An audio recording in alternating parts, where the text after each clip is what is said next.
আপনার এটা কততম ভোট? এটা আমার প্রায় অনেক দিন ভোট দিছেন, আমাকে 4-5 বার দিচ্ছি। কিন্তু অন্যবারের তুলনায় এবারে পার্থক্যটা কি? এইবারের অন্যান্য বিষয় থেকে এইবারে আমাদের বর্তমান যে সরকারে যে ব্যবস্থা নিচ্ছে খুব সুন্দর।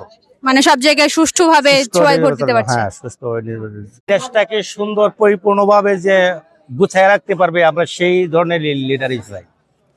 আচ্ছা, আমরা কোনো চাঁদাবাজ সন্ত্রাস যাতে দেশে কোনো সৃষ্টি না হয়, নতুন করে কোনো বিশৃঙ্খলা না হয়। আমাদের কি রাস্তাঘাট, হাসপাতাল, এইগুলাই তো, আর তো কিছু চাওয়ার নেই আমাদের। ব্রিজ, কালপার্ট, এইগুলাই কি আশা করছেন এগুলো কি নিশ্চিত হবে? 100% আমাদের আশা আছে। আমাদের সাথে আরো একজন কাকা আছেন, উনি তার ভোট দেওয়ার অনুভূতিটা প্রকাশ করবেন। জি জি, আমরা চাই ন্যায় এবং ইনসাফ ভিত্তিক কল্যাণ রাষ্ট্র করার জন্য 11 দলীয় জোট অবশ্যই এবার ক্ষমতায় আসবে, আমরা আশাবাদী। আজকে তো ভোট দিয়েছে এবং এখনো তো আমরা রেজাল্ট জানি না, তাই না? জি তো না। 5 আগস্টের পরে কিন্তু একটা জিনিস নিশ্চিত হয়েছে যে কেউ ভুল করলে আমরা কিন্তু তাকে কথা বলতে পারি যে আপনি ভুল করছেন। জি জি, এইটা এটার জন্য কথা বলার স্বাধীনতা আমরা জি, জি, পেয়েছি। জি। সো এইটা কি পরবর্তী সরকার যখন আসবে সেটা কি মানে অব্যাহত থাকবে নাকি আবারও আমাদের মুখে তালা লেগে যাবে? আমরা চাই 11 দলীয় জোটের পক্ষ থেকে, আমি সাধারণ মানুষ হিসেবে বলতে চাই, যে দলের ক্ষমতায় আসুক না কেন, পরবর্তী অন্য কোন দল যাতে অন্য কোন প্রার্থীকে দলকে যাতে হয়রানি পেরেশানি না করায়। আমরা যেখানে মাঠে কাজ করতেছি সেখানে আমরা আমাদের প্রার্থীর ভোটের পাশাপাশি আমরা হাবুটটা, এমন কোনো জায়গা নাই যে আমরা মানে দাওয়াতটা পৌঁছিয়ে দেয় না যে আমরা হাবুটটা দিব। এটার পক্ষে যদি হাবুটটা জয়যুক্ত হয় তাহলে বাংলাদেশের চাঁদাবাজ, দুর্নীতিবাজ, সন্ত্রাসী এগুলো আমরা আশা করছি অনেকটাই কমে আসবে। না, অসংখ্য ধন্যবাদ, অনেক মূল্যবান কথা বলেন। থ্যাংক ইউ আপনাকে। ভোট দিয়েছেন? ভোট ডান। এইবার ভোট দেওয়াটা এটা সারা বাংলাদেশ ব্যাপী একটা ঈদ একটা উৎসব মনে হচ্ছে, তাই না? তো সেই ক্ষেত্রে আপনার অনুভূতিটা কেমন প্রথমবার ভোট দিয়ে? অবশ্যই আগের বিগত 16 বছরের তুলনায় অনেক উন্নত এবং অনেক ভালো পরিবেশ। ভোটের কেন্দ্রে গেছি, সবাই ভোট দিয়েছি, আনন্দ উৎসব হয়েছে। বয়স্ক মহিলা যারা আছে তারা কি গণভোটটা কি একটু কম বুঝতে পারতেছে? এটা কি কোনো মানে ক্যাম্পেইন ঘাটতি আছে? যে এটা কম বুঝতেছে, এবং ওইটা আমি মনে করি কেন্দ্র থেকে যারা আছে তারা যদি ওনাদেরকে বইলা বুঝাই দেয় এটা আরো ভালো হয়। আর আমাদের দায়িত্বরত যারা আছি, আমরা আমাদের মুরব্বী যারা আছে তাদেরকে আমরা বোঝানোর চেষ্টা করছি বা বুঝাইছি। বাদ বাকিটা তারপরে মোটামুটি বুঝাই দিছি, টিক চিহ্ন, ক্রোধ চিহ্ন যারা লেখাপড়া জানে না তো মোটামুটি বুঝছে, ইনশাল্লাহ আশা করা যায়। না, এখানে হচ্ছে গ্রামে মানে বাড়ি বাড়ি গিয়ে আরেকটু কিভাবে ভোটটা দিবে গণভোটটার ক্ষেত্রে, অ্যাটলিস্ট গণভোটে হ্যাঁ দিলে কি হবে, না দিলে কি হবে, এটা মনে হয় আরেকটু ওইটা- বোঝানো দরকার ছিল। ওইটা বোঝানো দরকার ছিল, যদি নাও পারতো অন্তত পক্ষে কেন্দ্রে যারা ছিল দায়িত্বপ্রাপ্ত এখনো যারা আছে তারাও যদি একটু বুঝাই দেয় যে হ্যাঁ দিলে এই সুবিধাগুলো পাবেন আগামীতে, বা না দিলে এগুলো থেকে বঞ্চিত হবেন। তো এই বিষয়গুলো এখনো বোঝাই দিলে হয়তো আমাদের মুরব্বী যারা আছে বোঝে না, তারা বুঝতে পারবে। আচ্ছা আচ্ছা, একজন ভালো মানুষ মানে দায়িত্ব পাক, যে যে বাংলাদেশকে সুন্দর বানাবে আর কি। জি ইনশাল্লাহ ওইরকম ব্যক্তি আমরা আশা করি এবং ওইরকম ব্যক্তিকে আমরা ভোট দিচ্ছি ইনশাল্লাহ। ওকে ওকে, আপনাকে অসংখ্য ধন্যবাদ। Thank you. আমরা অনেকের কথা শুনেছি, এবার হচ্ছে আমরা একজন কাকিকে পেয়েছি।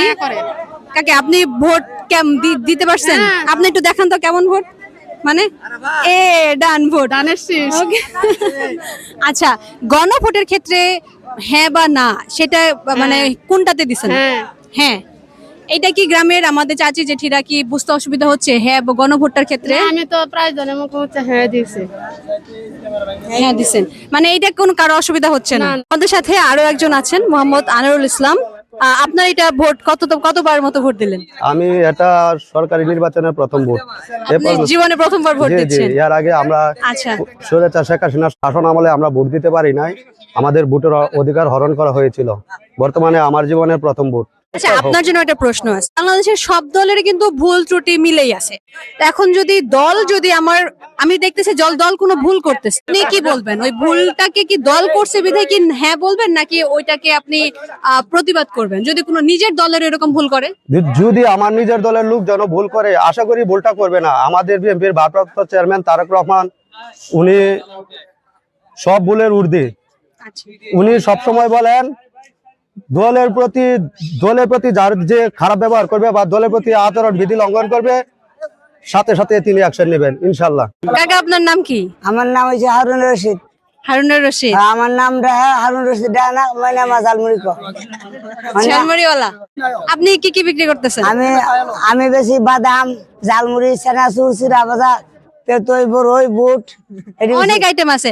আচ্ছা, নির্বাচনে সবাই ভোট দিতে আসতেছে, মানে তো খাবার আনার ব্যবস্থা নাই, তো আপনার বিজনেস কেমন চলতেছে? আমার ভালো চলতেছে। আমি এই তারেক জিয়ার লেগে তারা যে আমার লাগিয়া কান্দে কান্দে আমি বুক বসে আছি। আর আমি রাস্তা রাস্তা ঘুরি, আমি অসাই। এই 17 বছরের মধ্যে আমি সরকারি কিছু পাইছি না, অনুদান পাইছি না। খালা দিদি মারা গেছে, আমার ছেলে একটা মারা গেছে, নাম হয়েছে লালচান বর্ষা। এই যে আমি ছেলে ঘুরি আর নেতারা গিয়া কই আমার ছেলে বাড়িতে দিতালে কোটি টাকা ছেলে আমার দুনিয়াতে চলে গেছে। আমার খালা দিয়াও মরে গেছে, কইছে খালাম্মা আমার দুনিয়াতে সারা গেছে, তুমি মরেছো, আমার ছেলে মরে গেছে। হ্যাঁ যদি ফাঁস করতারে আমি তার লাগে দোয়া করি। আমি পাগলা মসজিদে তার লাগে মানসিক করছি, মসজিদের টাকা দিব ফাঁস করতালে। আর আমাদের আসলে আমরা সবাই দোয়া করি যে সবার মনের বাসনা পূর্ণ হোক। আপনি ভোট দিয়েছেন তো? হ্যাঁ আমি আপনার কই সাপ কই? এই যে আমার তারেক ভাই, ওইটা না, হাতের আঙ্গুলে সাপ কই? ওই যে হাতে সব আছে আমার, আমি ভোট দিছি। এই যে আমি দিছি। গণভোটে কি দিছেন? হ্যাঁ। গণভোটে কি দিছেন? গণভোটে হ্যাঁ দিছি। আচ্ছা। আর নাচ যাই না আমি, আর কিছু আমার সরকার তাহলে আমি খুশি। আমার আর দিনে তার দুঃখ নাই। আর আমি কইছি অ্যাকশন তারেক জিয়ার, অ্যাকশন খালেদা জিয়ার, অ্যাকশন ডাইরেক্ট অ্যাকশন। ঠিক আছে, চলবে না, দোকানদার চলবে না, ফুলপুর ড্যাফোলিয়ার মানুষদের কথা শুনলাম, তাদের অপিনিয়ন শুনলাম। তারা হচ্ছে সবাই, অনেকে বেশিরভাগ মানুষ হচ্ছে প্রথমবার ভোট দিয়েছে এবং তারা আশাবাদী তাদের স্বপ্নের নেতাই বাংলাদেশের দায়িত্ব নেবে এবং যে প্রতিশ্রুতিগুলো দিয়েছে সেগুলো বাস্তবায়ন করবে। আর গণভোটের ক্ষেত্রে সেটা বেশি সবাই আমরা হ্যাঁ ভোটকে ভোট দিয়েছি, যেন বাংলাদেশে সুন্দর সুষ্ঠু একটা পরিবেশ আসুক, খারাপ দিকগুলো পরিবর্তন করে ভালো একটা সফল একটা সুন্দর বাংলাদেশ হোক আর কি। তো সেই আশাবাদ আর কি, সেই নির্বাচনটা সফল হচ্ছে আর কি। আজকে এইখান থেকে বিদায় নিচ্ছি। আমি ছিলাম মনিকা আক্তার। আল্লাহ হাফেজ।